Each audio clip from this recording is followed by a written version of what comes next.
Alcohol Beyond This Point podcast. This isn't two podcasters talking business. This is two business guys trying to podcast. We're so fucking lazy. It's like, you remember back when you just used to get shit done and it was like you do the most preposterous things to save a buck, and now it's like, well, I could spend $300 or I could go up and down the stairs once a week, and you're like, I'll just spend the $300. Yeah. I remember we would put in so much goddamn labor to save like $100, Yeah. but I'd put in like 10 hours of labor. Yeah. I had one of my guys today. He's like, oh, do we reuse these spacers? He's like, I always take them out and I reuse them. And I'm like, nah, dude, just shove them in there. I'll buy some more. I'm like, it's $3 for a bag of 200 of these things, and it's gonna save me 30-40 minutes the next day. I'm just gonna fucking burn them. Like, I don't care. I'm looking at the clock. It's like we're burning $900 to $1,500 a day on site, and I'm like, if I can save 40 minutes, let's burn that $3. But I mean, that's the shitty thing about construction. I mean, like, this is the one thing that I have to grapple with probably the most, is the fact that construction is like the most pollutant industry, basically, like as a general, as a whole, right? Is it though scaled with the like how long the structures last though? Like, you build a house that lasts 100 years, like. Well, that's relevant, but I mean, the stuff that I put in doesn't get changed for a long time, and it kind of mostly gets changed with fashions and whatever. Like, my specific work doesn't have that big of a carbon footprint, but like the build as a whole, Because like, you're a finishing guy. Yeah, I'm a finishing guy, but like the process of like transporting materials there, and like the fact that materials come from all over the world, all the gas burnt, and then all, the staff and the people and the fuel that they burn, and the, all the lumber, and then just the production of concrete does a lot. Not that we use that much concrete in construction in Manitoba, but, well, I mean, commercial they do, residential not a crazy amount. But yeah, it's extremely pollutant, but it's like, I also kind of have to tell myself, it's like, I don't have to completely own the fact that I'm in a pollutant industry, because it's like, if you don't have construction, so goes everything. Like, everyone is a part of construction and their footprint in it. If you really want to make a difference in construction, just buy one house and live in it for your entire life. Well, I guess, like, what would and don't live in an excessively large property. Like, that's another big thing for people that have a lot of money, a lot of resources. It's like, don't buy a new vehicle every 5 years your lease is up. Like, those are the kinds of things that make like the upper middle class people have a carbon footprint that's like 300 or 400% higher than someone who makes half as much as them. Yeah. Like, the carbon footprint fucking skyrockets as soon as people have disposable income. As soon as once you pass over like the household income of like 300,000, it goes up steeply, because they have bigger vehicles, they buy them more frequently, they get bigger houses, they change houses more frequently, they fly a lot more, they travel more, they maybe fly for work, or they've got like a vacation home and that they summer in, whatever, like, name a fucking thing, but your carbon footprint just gets out of control.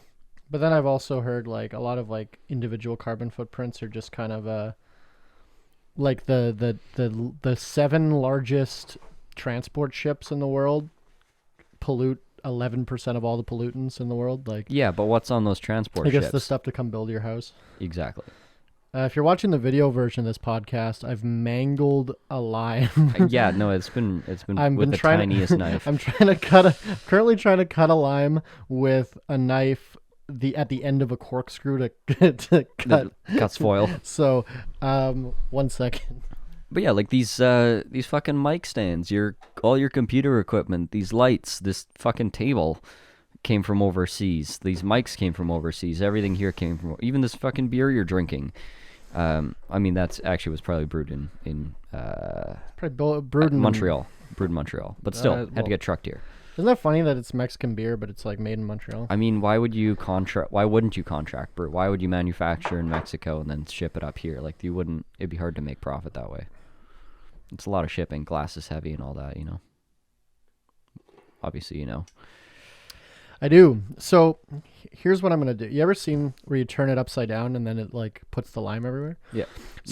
Yeah, my dad showed me that trick. That's the only drinking thing that he knows and does. So I'm going to hold this up so the camera can see it. I have a Corona bottle of Corona here. It was a Christmas present from my father. Thanks, Brent. Appreciate that. So he also gave me the lime. So I cut up a lime wedge. I just put it in the top of the bottle here. Now, if I put my thumb on the top, right, and flip it upside down. Yep. Oh. No, release the pressure. Not like, okay, you did that pretty violently. You should be able to do that with just a burst of air and not spill any beer. So I used to be able to do this when I was a teenager drinking Corona. Yeah. I used to do it flawlessly every time. I think you just did it too violently. No, so here's the thing. And then what I just did, sprayed it all over the floor. Yeah. I did that one time at a restaurant because I was very confident that I could do it properly. Yeah. And I've never done it until right now, and that was 10 years ago. And then you just... And I just fucked it up again. Nice. Okay, I'm going to try again, though. Do it. Keep practicing. I am wearing a relatively nice suit, but it's fine. What do I... Just slowly rotate it. Hold it upside down. And then let it...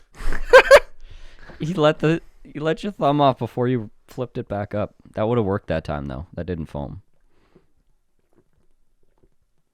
Now there's beer everywhere. There is beer fucking everywhere. It's like... It's also like Corona with lime, so it's going to smell. It's going to smell good, baby. Pass a paper towel over here. While we're cleaning up, I will welcome you to Alcohol Beyond This Point, the podcast where we spray Welcome beer. to the shit show.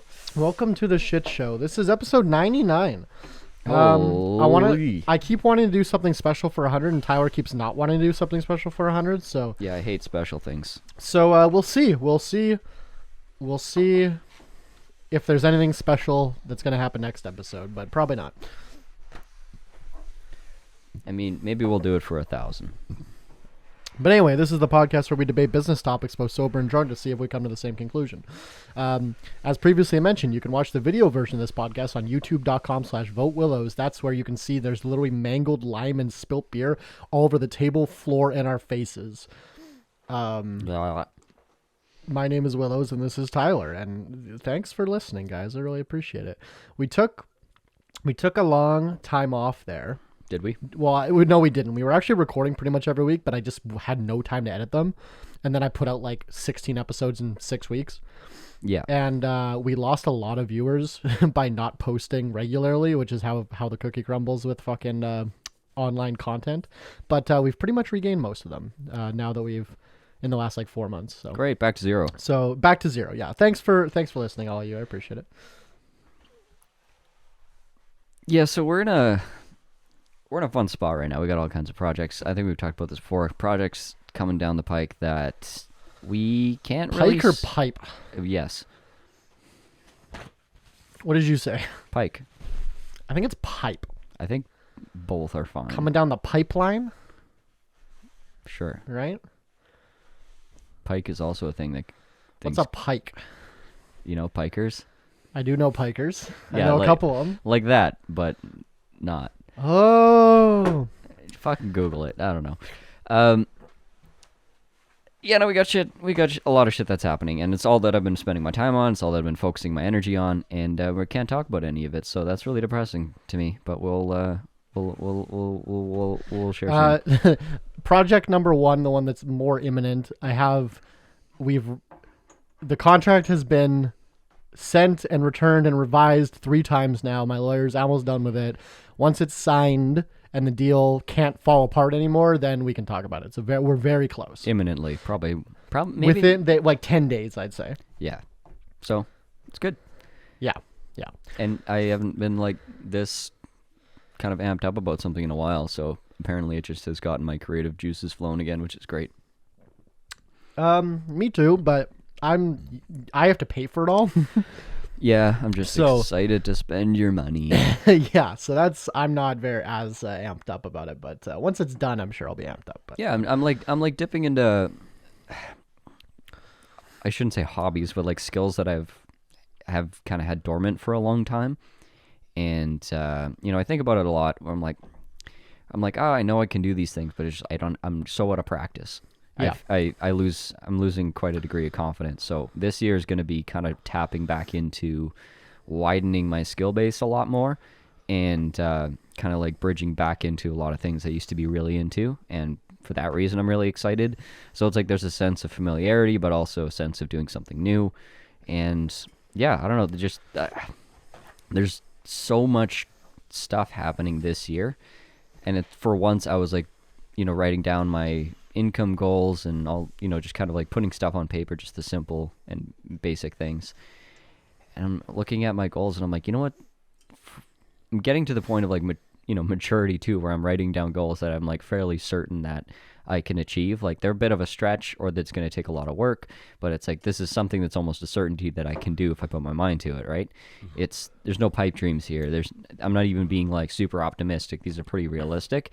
And at the same time, these completely realistic things are good enough that I'm genuinely excited about them. So I'm like, that's kind of a cool intersection to be at, where it's like, I'm going to do this and I'm excited about that level of achievement. So we're both, I think, have this problem where it's hard for us, more so for me, I think, than you. Well, okay, I'll just say intersect here. That it's hard to pursue hobbies that don't make us money. At this point in my life, yeah.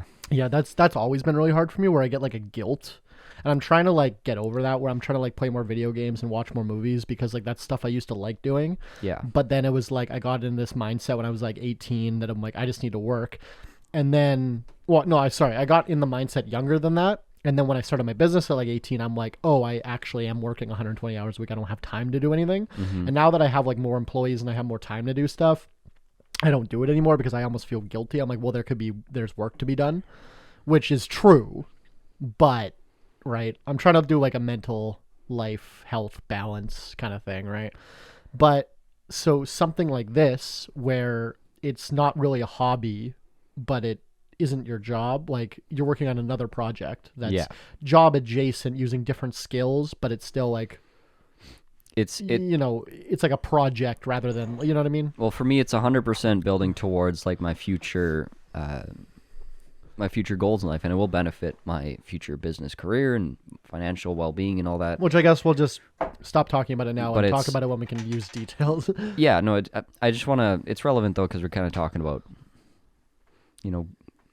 goal setting and doing things that you don't have to necessarily do stuff that makes you happy but doesn't further your career or your life or your business or whatever. Like those things can intersect. Like, I mean, I don't know, I think a lot of people get really freaked the fuck out about making new changes or taking risks and stuff like that, but I don't know, I'm at a certain point where it's just like the new risks and new things they feel manageable. I don't know. Yeah, it's just kind of a cool place to be. It's like my realistic goals are actually things that I'm excited about. And I think it just took years and years and years to get here. Like, I used to make goals, but in the back of my mind, I'm like, yeah, it's not going to happen. But I came in under my sales that I wanted to do this year. I wanted to do 400. I did 340. Yeah. But I was going through my numbers and I was kind of sending some charts. Miss of like 12%-ish? Well, 10% on 340 would be 34. No, 10% on 400. On 400 would be 40. Would be 360, yeah. So 15%, around there. Yeah, around there. So all in all, and like we're in a recession, I didn't really account for that because like when I set that goal, we were still like kind of mid-COVID. Yeah. And I'm like, COVID recovery will probably be better sales than COVID lockdown. Right. But I didn't really account for rates going this high and lasting this long, like inflation lasting this long. Yeah, it was the inflation factor is what killed you. It's really that above everything else. That's just what I keep hearing from my customers is that they just can't afford it today or right now, which is fine, and it'll go away eventually. But I was sending some graphs in the group chat the other day when I was going through because we're filing my last year's taxes right now. So I'm going through all my accounting software, my Square and everything, and I like the statistics, right? I think they're interesting. And like out of the 340 we did, I sold like 160 of that myself, like at farmers markets and in the bar. Which like if you know anything about our business model, it's been mostly wholesale. Like we do a lot of markets, but like liquor, like the government liquor stores are where we make most of our money. Yeah. But now it's like half, which is kind of crazy. That is crazy. Which is like I'm almost running a sustainable business without anyone's help. Yeah, just Like, grinding. My Yeah. store, my like just going to events and Yeah. hustling bottles, which is like that's all I ever wanted when I started off. Like that first 12 months we did like 87,000. I think we did like 70 of it. No, I think more, like 75, 80 of it wholesale. And I just remember and then they were bullying us. Like the government was like pushing us around, and like you remember how it was. Yeah. And Is.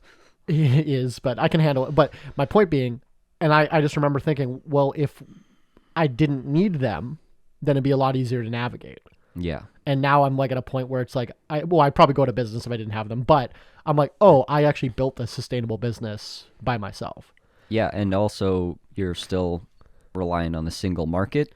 As you spread out to other markets, you're gonna get that anyway too. Yeah, 330,000 of that 340 was in my home province. Yeah. So, maybe a bit less. And realistically, if you're gonna really grow your market, I mean, you don't know how like big the brand can grow here. It's very hard to tell, but realistically, you can get a good base in other provinces. Yeah, and that'll be in the future. I mean, I'm still trying to kind of figure out.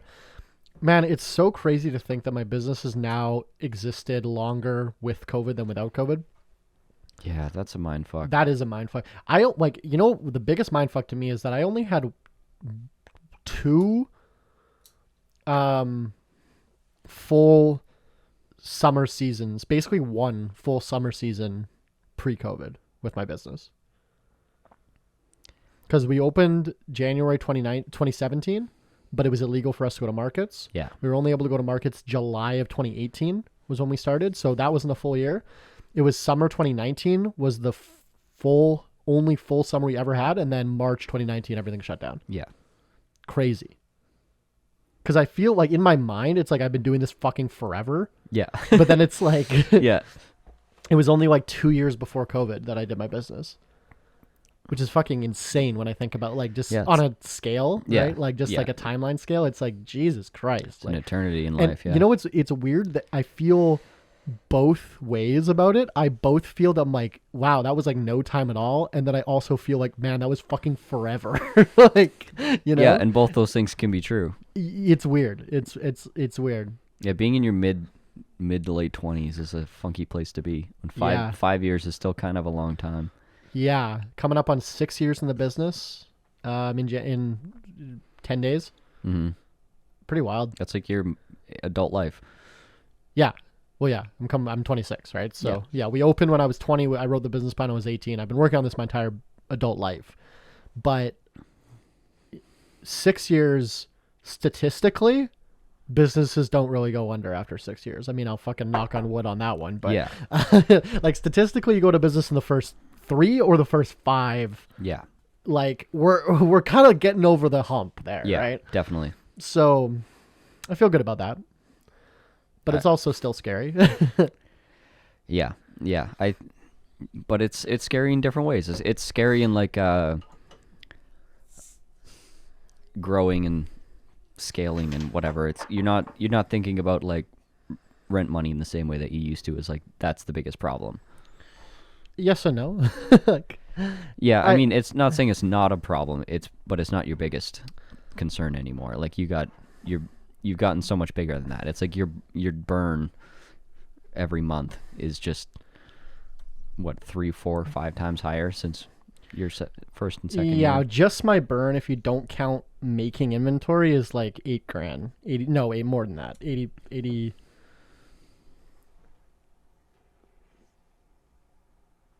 Probably 8,700. Yeah. Just on bills and rent and employees. Yeah, my business is fun because it's completely labor based, really. Like our hard costs are probably under $2,500 a month, and then labor on top of that's like another 18. Well, I still don't have any full-time employees, not because I can't afford them, but I don't really have work for them to do. Right. I haven't nailed down, and COVID really put a fucking hamper in my expansion plans. Yeah, you can't be like, I will spend another dollar on labor and get another hour of output. Yeah, exactly. Yeah, There's I can do that in a completely linear fashion. Yeah, so how ours work is that we pay for the labor to make the wine, and then we wait a year, and Yeah. then we pay for the labor to sell the wine, right? Yeah. Like, it's like there's not. So what I've been considering is getting someone to do more marketing or sales and stuff, like the stuff that like I'm good at, but I don't really know how to do or address, you know what I mean? Yeah. Like, I know how to do like guerrilla marketing and stuff, but you can only get so far doing fucking zero cost advertising. Yeah. And now that my budget's a little bit higher, I want to do more creative things, but like I don't know where to start. And then I didn't want to spend any money. I didn't want to like, I'm not going to buy a billboard, but like you don't want to buy a billboard and then the government says your bar's closed for 6 months because of COVID. And Yeah. that's what was happening for the last fucking 3 years. And I'm still not convinced we won't go into another lockdown if our government's going to change here. Next election into a farther left government. Yeah. The fascists who want dental, I always call them. And I'm not convinced that doesn't go into another lockdown. I can't see that going over. Like, I think Ottawa would get fucking gridlocked again in like a week flat. And I might go too. I might join them. So I'm just like, it was hard for me to spend any money being like, come to my bar. And then they show up to the bar and it's like, sorry, mandated closed. Like, Yeah. you know, so it is what it is. So I'm trying to get more into that. But then it's like, I get caught up in just like the monotony of operating the business. Absolutely. Where I have to like, there's a certain amount of work that needs to be done to like keep the business running. And then when I get home from doing that, it's already like 7:00. And then after I eat, it's like, 8. And it's like, oh, now I'm going to bed. Or now it's podcast time. Right. Now, like Wednesday's the podcast. Tuesday's our mastermind call. Like, there's days where it's like, where the fuck are my days going? You know what I mean? Yeah, gone. Fucking gone. I have no time. Well, I shouldn't say that. I use up all of my time. I've gotten into such a consistent grind, and it's like almost everything that I'm doing is like really, really fulfilling, and the work is just kind of like one of the things I do. It's not all consuming anymore, which is also nice. Yeah, you know what I'm trying to like.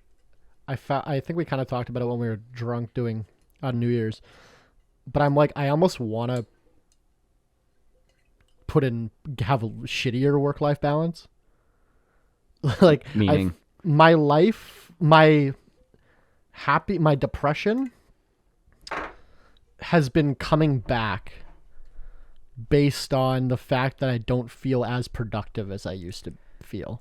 Well, yeah, if you're at home more, doing less purpose, you're doing a lot less socializing than, you've done in the past. Like, I don't know, name a thing.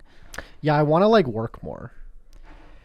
But I feel like I wish I was more ambitious, which is like a weird thing for me to say because people always are like, I wish I was as ambitious as you, but I'm fucking lazy if I'm being honest. Yeah, I get what you're saying. I feel like a lot of people... Like, I hear people, mostly fucking shitty Andrew Tate type gurus on TikTok, but I hear people talk where they're like, I literally couldn't sleep because I was broke. Right. So I had to fucking work 24/7 because I fucking couldn't stand it. Like, it was just like hatred of, I needed to fucking get up and work. And like, I don't feel that. I don't think it's healthy to feel that, and I don't think most of the people are being honest about that. Yeah, that's fair. Why do you like? That's not a sustainable way for anyone to be. And I just still don't make a ton of money, and I'd like to. Like, I don't. If I could make 50 G's a year, yeah, because I make like 20. No, I get it. 100%. I get it. I get what you're saying. Like, it's the dollars in your bank account really, really, really kind of dampens everything else. Well, like, and it's if hard for me to get ahead. Yeah, if you're getting a great degree of personal satisfaction from your work, it's gonna have a fucking wet blanket on it if you're not making money. Exactly. And that's what I feel like exactly happening.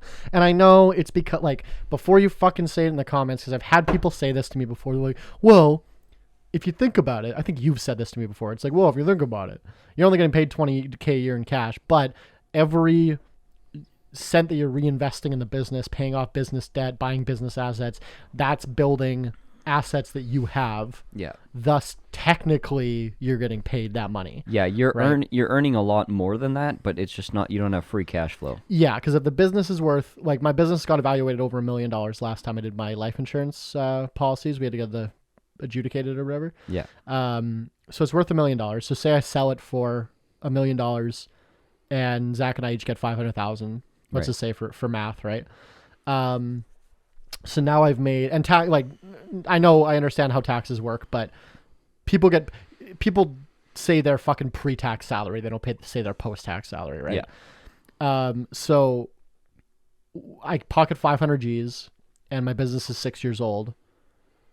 So I can add, 100 or not quite, 75 G's a year to my salary in theory. Well, yeah, about that, yeah. So now it's all of a sudden I've gotten paid $95,000 for the last 6 years. Yeah. Right. And then it's like, oh, okay. Like, so technically. But if you were getting paid 95 cash, would you be putting 75 of that into, investing into your future, into a business? Whatever? Oh, who the fuck knows, right? Well, probably not that much, but some amount. Yeah. More than I am now. Right, exactly.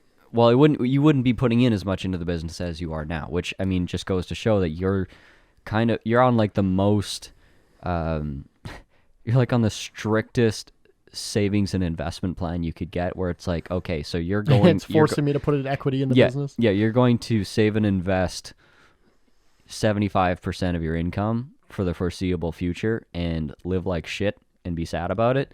And that's the plan. It's fine. Like a real estate investor that I know that's like incredibly successful, and he's like about 30 now, but really just kind of came up probably in the last 4 years. But that's basically what he did, is he went and bought like what they call like a house hack. He bought like a duplex, and the other unit paid the mortgage, so he basically didn't have like rent to pay or a mortgage to pay, and just paid for like food, had like a super cheap car, and just saved, I think he was saying like 80 to 85% of his net income he was saving for years. And then he took those savings, started investing, it snowballed, and long story short, this guy's like chucking around north of $10 million of cash. That is just like his money to spend and invest, and he's buying like superstore size supermarket size building, Walmart size buildings as assets of his personally. And like it took him, so and so many years of being completely emaciated on that budget, and then all of a sudden in like a very short time he's like doubling every year, and then it just looks insane by the time he's where he is at. Because that's how compound interest works, right? Exactly. Yeah. So it's really fucking hard to be in the middle of that, and being in your mid-20s is basically what that's about. Ugh, I'm in my late 20s. Yeah, fair. Ugh.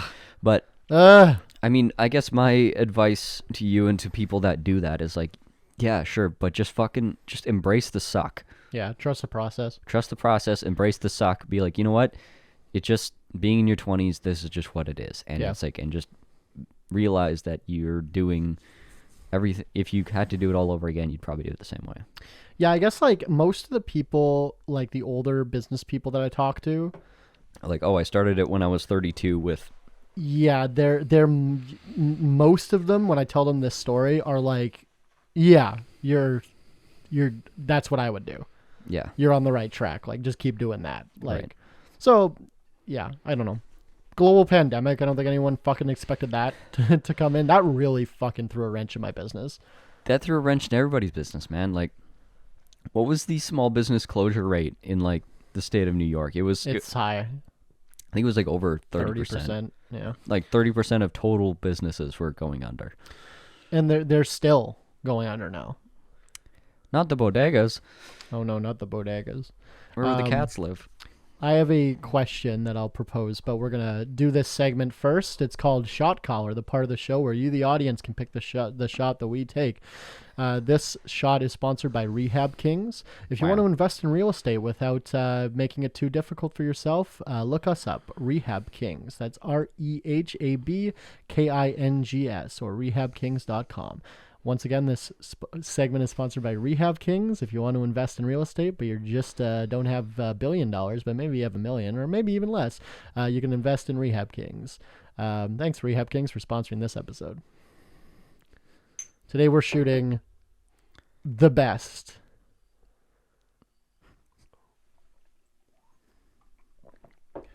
I made a whiskey sidecar with like just regular rye whiskey or Canadian whiskey. Yeah. Instead of the Old Smoky. And I was like, this doesn't taste as good. I was like, oh yeah, because it's not like a delicious fucking flavored whiskey. It's just not the same. Fantastic mixed drinks with that shit. Shout out Old Smoky Tennessee.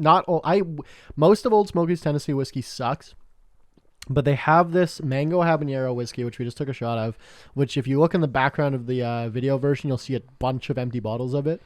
It's been a staple on this podcast since like season 1, and they're discontinuing it from our province. So I'm like getting every time I go to the store, I'm getting a bottle.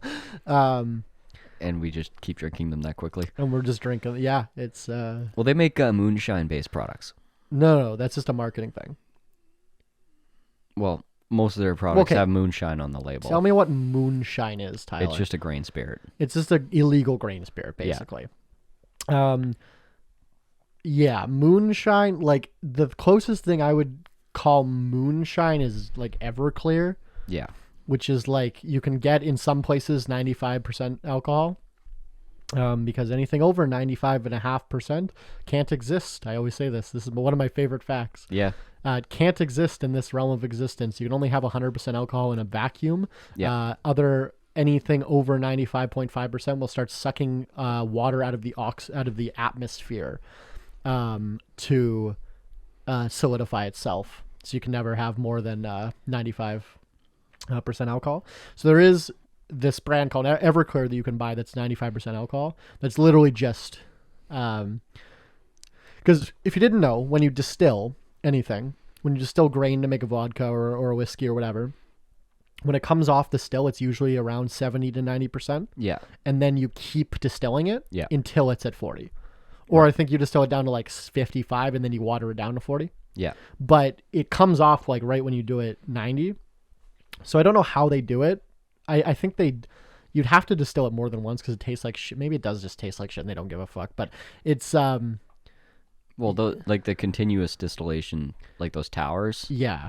Those are yours just distills and distills and distills and distills. It's just reboiling it like 15 times, then comes out the top at 95%. Yeah, exactly. So you can buy that, and we have some of it for our vodka sodas. We just buy bulk 95% alcohol and then just water it down. Yeah. So I took a shot of it one time. I took a shot of it one time thinking it was vodka. And like I almost died. That was funny. And it was a 2-ounce shot too. So it was like a 4-shot hit and I got cramps. Yeah. It hurt a lot. And it's like barely, like it's not even, it's worse than Everclear. Like it's barely it's barely served to people food grade. It's barely food grade. Yeah. Yeah. We buy the lowest quality because it gets mixed. It gets diluted so much in our products. It doesn't matter. So we buy like the lowest grade that's food grade. Yeah. Zach tricked me into taking a shot of that. Yeah. Well, to be fair, he was taking shots of it himself. Yeah. So that makes it less bad, but still, fuck you. Yeah, it's not like it was like some prank. Like we were also. I've done it before. When we first bought this first one, we're like, we have to, right? Yeah. Like we gotta try it. It's bad. It's bad. Yeah. But and you took another one afterwards, anyways. Yeah. So it's fine. So I posted this question on my stock trading Twitter. Follow me, Drunk Dividends. We now have a TikTok. Follow me on TikTok and Instagram, Drunk Dividends, for stock trading and real estate investment and crypto content. Wow. So I posted this question on my Twitter the other day, which just passed 69 followers, by the way. So Wow. I had 69 followers and followed, and I screenshotted it. I'm like, this is my greatest accomplishment. Please, no more. Yeah. So I have enough money saved up that I could probably buy a house, Okay. but I would have to liquidate. I like I would have to liquefy my entire stock portfolio. Yeah. which is and crypto portfolio not advisable. to be able to afford it. Yeah. But on the other hand, I would house hack, would be my intention for the first Right. few years at least. Yeah. So because I talked to a couple people about it, and they were like, don't, because people like Robert Kiyosaki classify assets differently than like the Canadian government classifies assets. Right. Robert Kiyosaki said Canada considers your primary residence an asset Yes. on your balance sheet, on like your net worth statement. But like Robert Kiyosaki says, if it's not cash flowing, it's not an asset, it's a liability. Yes. If money's going out and not in, it's a liability. So your house is not an asset. But if you're leveraging your house to generate cash. Two schools of thought, right? Yeah. So people that I spoke to about it were saying like, don't ever trade an investment for not an investment. Like that's dumb, right? Right. But then I'm like, okay, but what if I'm house hacking and it is an investment, Right. right? Now it's like, okay, what's my ROI with having roommates in a house versus Your stocks. my stocks and like I'm down 10% last year Right. on my stock portfolio. So if you had a house, if you bought a house beginning of last year, you'd be up 35%. Yeah, but I couldn't have done it last year. Right. Right. So no, I'm not gonna be like, oh shit, I could have made these returns, right? I didn't Because you couldn't have. Because I couldn't have, and it doesn't matter. But yeah. So I just thought that was something. Yeah, to talk I mean, about, like in that case, if you're gonna house hack, it's probably the better investment. I mean, I'll always stand for real estate, especially if it's something that's like obviously that you live in or whatever. I'm not, I'm really moving away from being a fan of like mega landlording, especially like just buying up real estate that people rent off of you. And it's like, I just don't really like the idea of owning a shitload of property that's primary residences for people. I mean, I get the necessity for it. I mean, I really do. I just don't want to get rich that way. I just don't. I think we're both kind of in agreement here that the way we kind of want to go with real estate is more not vacation properties, but like recreational properties. Yes. Like hotels and Yeah, nobody's getting after the hotel owners for buying up real estate that people would otherwise put their own hotels on. We've spoken about building like a beach resort or something, right? Like stuff like that, or like mini cabins that you rent. I have a vineyard that I lease where I have my grapes for my winery. We've been talking about, but I don't own the land, so we can't do this yet. But if I want to buy the land in the future, we've been talking about building mini cabins on the land and renting them out on Airbnb or whatever, right? That I agree with you. I understand. I've kind of been communist pilled over the last little while. It's not even communist pilled. It's just the fact that it seems so inhumane to live in a system where it's like housing is not a basic right, even though there's an abundance of it. I'm still under the kind of like, if it's a right, who provides it? No, make it a right and provide it, please. Right. But if they're not going to, then like, if I'm playing chess, I can't just change the rules of chess. Yeah. If I'm in a bad position, I can't just be like, well, now my knight can move this way. Right. It's like, well, no, it can't. That's not how it works, right? So the game that we're playing right now is that our capitalist government doesn't want housing to be a right. Or water. And somebody needs to provide the housing and water. Yeah. And if not me, then who? Right. Right. So I'm not like really morally against landlording. I just think it's a lot of fucking work for the ROI. Well, like house hacking is one thing because you're there. Yeah. And you know the people. Getting over the hump to where it's actually the ROI makes sense, and it's going to take not with fucking 6% mortgages. Well, right. I'll tell you that right now. You're not going to get a fucking good ROI. Well, that's a part of it, but that's also a factor, and like it'll force a lot of investment properties to be cheaper because investment properties sell solely based on their profitability, and if the profitability's in the shitter because of borrowing rates, it just in general those properties aren't going to be as hot. Briefly explain to the listeners what the 1% rule is. 1% rule is if your property, you want your rent monthly rent to be 1% of your total property value. So That's considered a good value property. So it can be worse, but there has to be other like good things about it. It's gotta be like blue chip. So I was doing that. Well, every like 6 months, I'll kind of look at houses just to see how the market's doing. Yeah. Because I'm in the market, not shopping. Like if there was a great deal or something, I'd be like, and maybe try to pull some strings to get it. Maybe liquidate some stocks and buy. Like if there was some fucking like, who knows, right? Mm-hmm. Guys, like I'm moving fucking now. I need this sold tomorrow.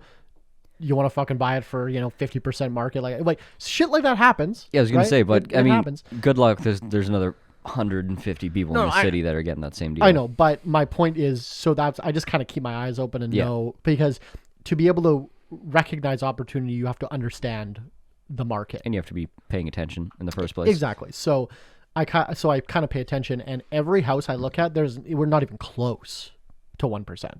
Yeah, not even close.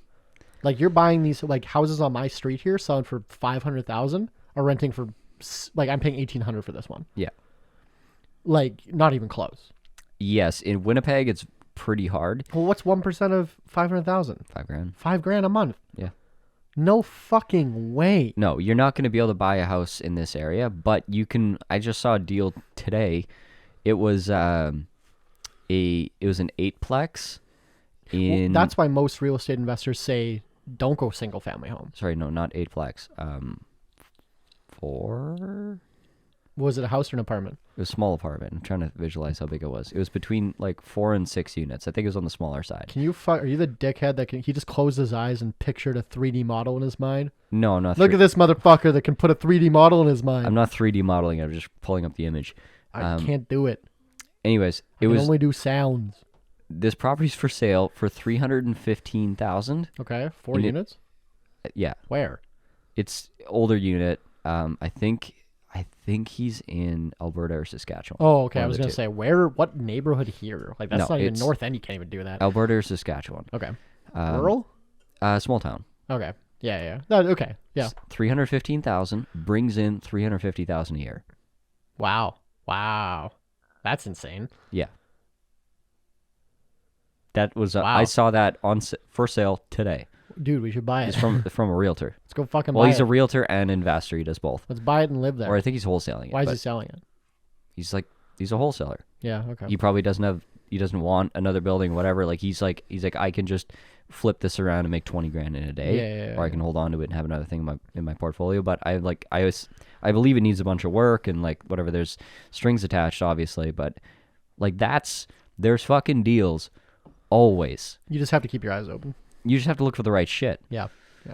Like you need to, and have the liquiidity to do on it, them when because a deal like that's gonna get snatched up all cash. Yeah.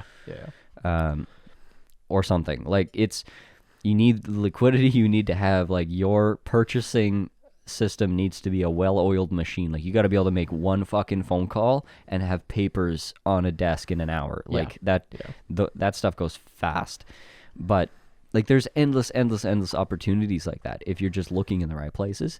But you also have to have like the right setup and the right business model. Like people that buy single family homes won't buy that because they're like, I manage and buy single family homes. I know that's what I do. I don't buy apartment buildings. If you're in apartment buildings, you won't buy homes. Like everyone kind of has their own business model, right? And you kind of just in real estate, you have to pick your lane. Get really familiar with it, drill down, find out where the best area is to buy that thing that you want to buy, figure out your numbers, set your parameters, and just like narrow down until you figure out exactly what you want, and then your options aren't so paralyzing. Like that's where success comes from in real estate, is having a lot of focus and really, really, really knowing your shit. I think like being good at Excel and just understanding the basics of what kind of business you want to run, those are the two things you need to get started in real estate. More than anything else. I actually said this today that every single fucking person that's put proficient in Excel on their resume was fucking lying. Yeah. So I was sending out an email, or I wanted to send out. So how our liquor stores work? They're run by the government here, and they have. Being a loose term. So they have a manager, an ass man, which I call the assistant manager. Yeah. And then a product consultant, and then a district manager of every store. Now, there's 5 tiers of stores based on an algorithm of monthly sales, SKUs listed, and square footage. Okay. So there's stores that sell more than tier 1. Like, there's tier 3 stores that would be in tier 1 if they were bigger square footage. Weird. It's really dumb. I don't know why that's relevant. I guess it's traffic per hour or something. I don't know what the algorithms... Cost of real estate. Maybe, but it's all government owned, right? Whatever. Okay, it doesn't matter. But so tier 1 and maybe some bigger tier 2 stores, you want to email the product consultant if you're trying to get a product in there. Yeah. In their store, but anything like 3 to 5, you want to talk to the manager, because some of them don't even especially tier 4 and 5 don't even have product consultants because they're not big enough. Right. Or even there's some rural stores that just don't even have an assistant manager. It's just like one manager for like Grant Park store has 7 employees in management positions, like manager, 2 assistant managers, 3 product consultants, and then Verdon has just a manager. Yeah. Right. So we had this new product came out. I've done a test run in 16 stores, and then I have that data, so I want to get it in more stores. So I'm sharing with the product consultants and the managers that data to hopefully get in their stores. Mm-hmm. And I wanted to email all of them, but they don't have their emails publicly available. But they give us a list. They give you a list every... So here's another thing. They change the managers around every 3 months. Oh. They just assign you to a new store. Great. You're never at the same fucking store with the same people. I don't know why they do it. Everyone I talk to hates it. Yeah, that sounds like a really dumb way to do things. Well, and a bunch of times you get moved away from your house. Right. Right? Yeah. No, but every 3 to 6 to 9 months, they're moving you to a new store. Yeah. So, so they have to, every time they move people around, they send out an email saying, here's where everyone is now. So I can never have consistent conversations with managers because they're always at different places. You think that's why they do it? Maybe. So nobody gets their their handles on system. it. That's kind of that kind of tells me, or that says to me, it's like a tactic of removing any leverage or power or any kind of I guess leverage would be the best word for it. Any leverage that managers or employee level people could have over the upper management. Isn't that the evil? Corporation? Isn't that union busting with extra steps? Basically. They call that Taylorism. Do they? I've never even heard of Yeah, this. I actually learned about this recently. Okay. So Taylorism was this guy who was probably never should have been in blue collar, but because of whatever weird life circumstances, he ended up working in a factory when he was an educated man, and I guess he probably resented it and didn't consider himself to be one of the plebs. But, he looked around the factory and he was like, you know what, this is terribly efficient, and management is the way factories used to run is the workers would just take care of everything. They would organize themselves, they would decide how to get shit done, they would get it done, they would schedule themselves, they would they were the ones who knew the manufacturing process, they had all the information. So when they went on strike, it was actually debilitating. And Taylorism, I'm not 100% sure that's what it is. I'm pretty sure that's what it's called. But he basically came up with the idea of no, you need to use data and documentation, and you need to create institutional knowledge and institutional information that is owned and controlled by upper management, and they know the processes, and then you basically pigeonhole each employee into okay, you pull this lever 20 times per minute, but they don't know why, and that's or what your it's job. doing. That's all you get to know. And it's everything's compartmentalized and consolidated. And that was what does that sound like to you? Fucking Amazon. So many companies, they do that they do it to extremes, and it's this is where kind of the corporate surveillance of workers really took off, because it gives them an incredible amount of power and leverage, and also the control of data. Now that there's now that everything is in data centers on servers, not on paper anymore, it's gone to an entirely new level. If you're on a Slack server with your work, your bosses have the ability to see everything, and they own that. Anything you put on that Slack server is their property. And it's like, and that's an incredible amount of leverage. So like, that's kind of what that immediately rings for me, is they're doing some shit like that. Which is interesting. I'll try to talk to JL about that. So, I get a list of all these managers and product consultants, but just their names, right? Yeah. But government follows a first name dot last name at extension. Okay. So I Googled it, and there's an Excel algorithm to pull. If you put the first name in one column, the second name, last name in the second column, you can go into the third column and do a formula that's like first name, last name, add together, add this. Right. And then so I just went enter, and then it put everyone's emails. Yeah. And I had to use like copy code from some website to be able to do it. Yeah. And then I was just thinking, or I said it to my business partner. I was like, yeah, but fucking proficient in Microsoft Excel. Like, I'm pretty sure I've never written a resume before, but I would have put that on my resume.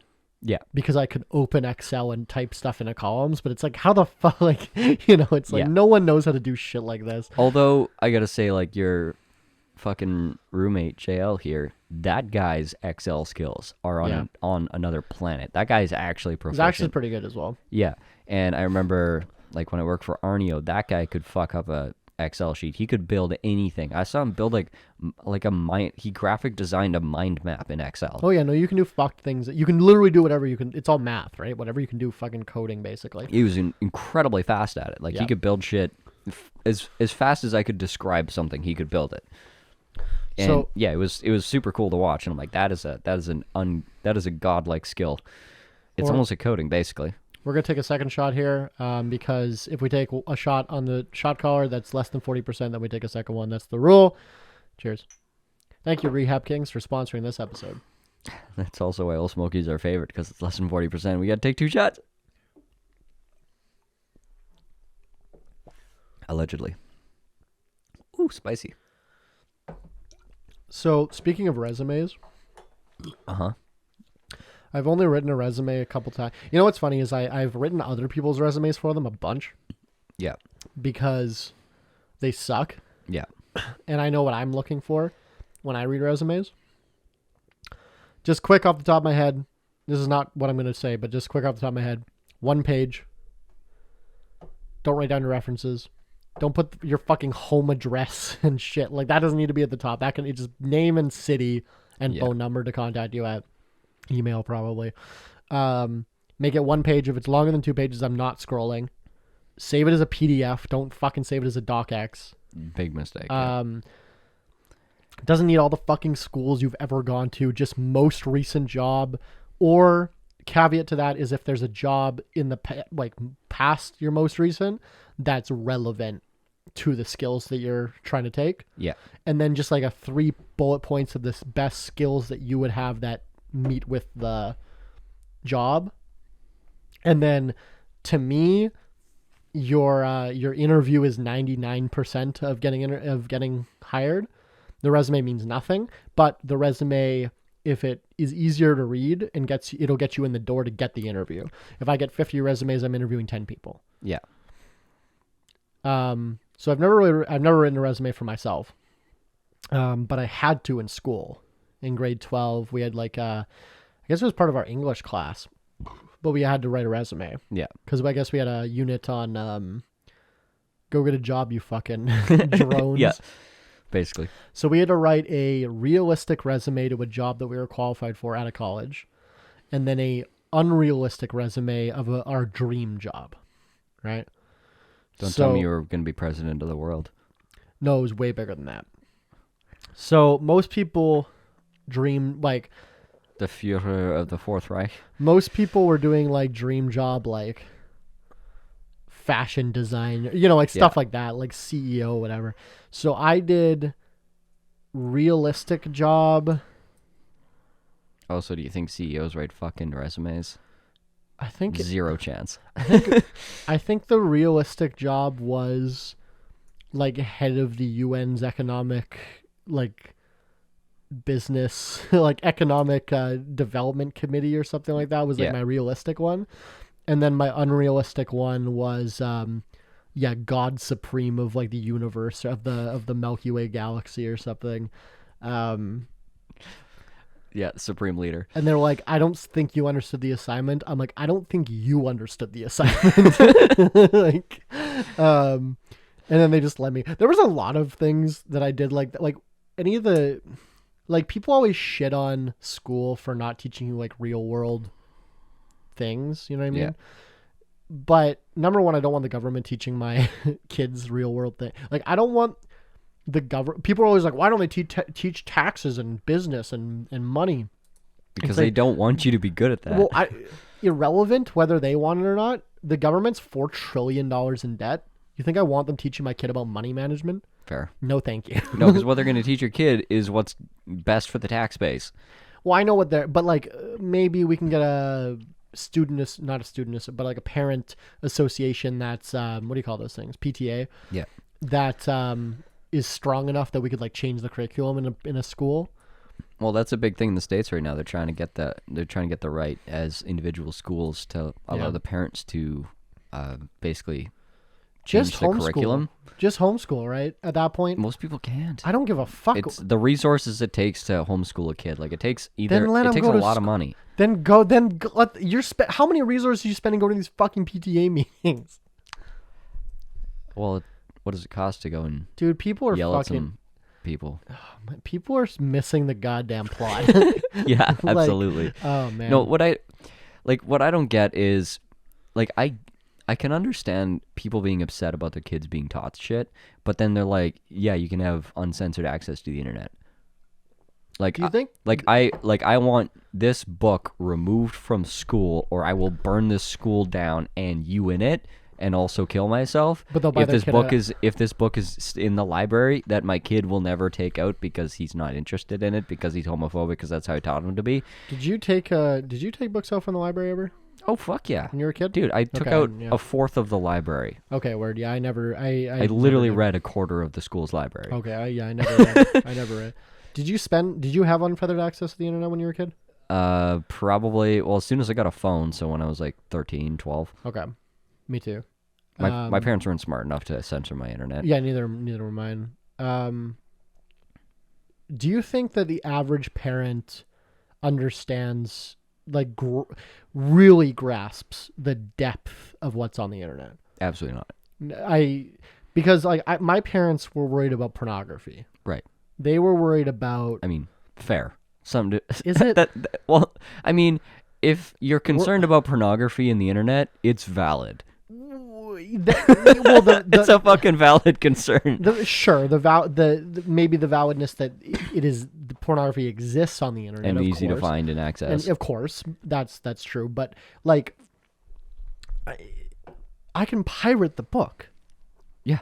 There's websites that you can get any book ever published. Yep. I think like allbooks.org.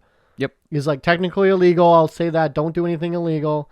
But you can read any book or any scientific paper ever published. Yep. Is just on the internet. If it's been on the internet, someone has pirated and it. even I don't know the exact websites, but I'm sure you could find it quickly. Any journalism or scientific research that is paywalled, Yeah. there's websites that can get you on all those. Back before Pirate Bay had to move their servers to Weird Mirror servers, Yeah. because FBI got involved when they were just like .com, it was like piratebay.com. Yeah.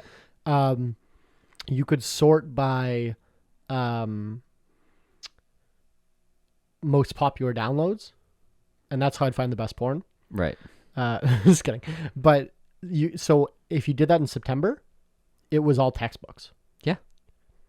Because you can just pirate textbooks. Because one person bought it and scanned it and put it on the fucking internet. Yeah. Like I Like- know people that are like, this is the difference between me getting my education and eating at the same time. Buying the textbook. Yeah. Yeah. Or not buying the textbook and pirating it. Yeah. I can now get my education and eat.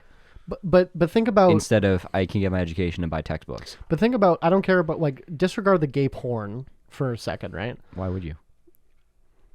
Never mind. I was gonna go down that rabbit hole, but let's just focus. If the gay book gets banned, you can just read it online if you wanted to. Yeah, right? if your kid is looking, like, first of all, like, the books that they're talking about is, like, one of the big ones is, like, this book is gay. Is We what talked it, about is this what on it's the called. podcast, Yeah, I and it's, think. like, it's fucking bright rainbow, huge block letters, and that kid's got to take that book out, walk it across a room full of other kids, put it in front of an old lady, and put it under their name. Do kids Like, that's... do kids bully kids for being gay anymore? I'm sure... Because like we did when we were kids. Like my generation, 100%. I don't think, Actually, you know, I don't know if we bullied anybody, but it's like because there wasn't any kids that were out and gay because I'm in a fucking Christian community. that's fair. We had openly gay kids. Well, I never had a problem with them, obviously. I don't know why I said it like that. I'm not homophobic, but like, Obviously. we had openly gay kids. You know what's funny? I was just thinking about the other day. I never thought about the kids that were minorities when I was growing up. Yeah. I never started thinking about race until I was like in high school. Even Yeah. after that, like Fair. it was never. No one ever talked about it. Like I remember we were talking about our elementary school, me and Sophie, because my old roommate Sophie, we grew up together. Like we've known each other since we were 2. And we were talking about our elementary school when we were drunk. We were just reminiscing, and we were talking about someone, and we were like, "Oh yeah, he was like the only black kid that I had seen because I grew up in like a waspy neighborhood." And then I'm like, yeah, I guess Hayden was black. I never really thought about it. Yeah. Like I just never and then we were talking about this other kid that was like Filipino in middle school, and we're like, yeah, I get and then I remember just reflecting that night. Yeah. I'm like, I never even. Like, if I had to describe if someone was like, can you describe your friend to me? I would never even be like, oh yeah, my Filipino. Like, it was just like, oh yeah, like, it never even occurred to me. And like, I feel like race is like in the forefront of the argument. Right. Where like growing up, and I guess that's, It's learned behavior. yeah. I personally believe two things at the same time. One of them is that everyone has implicit biases, and that's a natural thing to do because Yeah. it's the human need to categorize things because life is so incredibly complex and complicated. You will just innately categorize things, and you will then build upon those categories as you grow and learn. But that kind of plays into the whole racism is a learned behavior, where as you're categorizing people, if you're told a bunch of things or you quote unquote learn, I guess being told and learning are not necessarily different things, right? Some people think being told something is learning. Oof. And you learn all these different things about, like, you learn all these things about black people, like the fact that they just are, black people do the most murder and they just rape everyone and they also steal a lot of money, and you know what, you need to be really scared of these people. And it's like, that's all that you get inundated with. You're going to be a fucking racist. yeah. Like, that's just what's So I guess just what's going to happen. Yeah, I guess my parents being not racist helped. Absolutely. but Like, also- it's absolutely learned behavior. Like, kids will categorize, and more as you grow up and you kind of get more set in your ways and question it less. But as kids, you're kind of naturally curious. And like, I had a kid in my school, he was Chinese. He was like the only Chinese kid in the whole school. And he was like, he hit all the fucking stereotypes.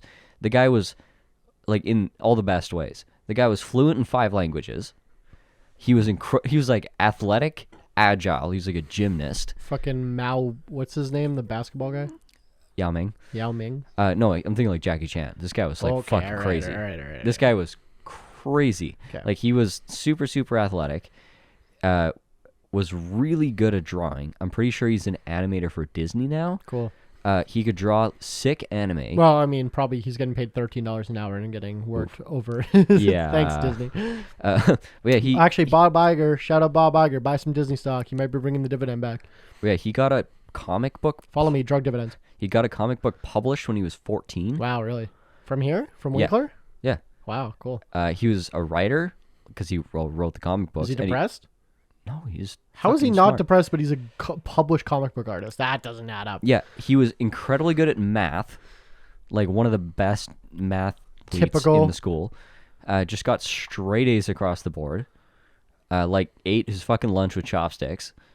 Yeah. And yeah, like I said, like fluent in 5 languages. He's all these things. Like he hit so many of these Chinese stereotypes. But you hated him. No, he was an amazing dude. Like, okay. and it was just like that was my experience. I'm like, wow, David the Chinese guy. But it was like he's a fucking legend. He's awesome. He's good at everything. It's really annoying. One of my I said this to our friend is from South Africa, and she's not even Canadian. She's been here for a couple of years. She's some immigrant stealing all our jobs. True. But literally all our jobs. She has like 9 jobs. She's stealing them. Man, immigrants just work harder. I don't know what to say. Like, anyway, whatever. It makes me feel vulnerable. But I was talking to her, and she just coincidentally is in Winnipeg. She hasn't been to like anywhere else in Canada. And she was actually on this podcast. I don't remember. I think episode 68, if I recall correctly. Dr. Hully. And I told one of the first times we ever talked, we were at work, because that's how we met. We were both in the same industry. And I was telling her, like, that was one of my favorite things about Winnipeg specifically, is that we're such a melting pot of cultures. Yeah. And it's like, now looking back, growing up with like an adult lens, it's like, oh yeah, I was exposed to so many cultures growing up. Because of kids I hung out with in school. And it's like, you know, go over to my Filipino friend's house and they're second generation and their parents are immigrants, right? Or go over to, and then like I had an Afghani friend with same thing where he's like, you can't really come into my house.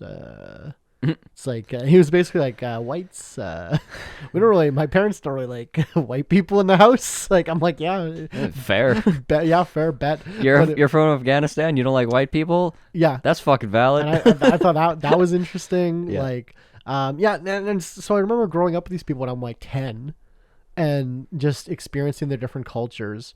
I remember here, the Filipino one I always remember is, doesn't matter if you're full, if you come to my house, you're getting more full. Yeah. Like you're eating more. Yeah. Like,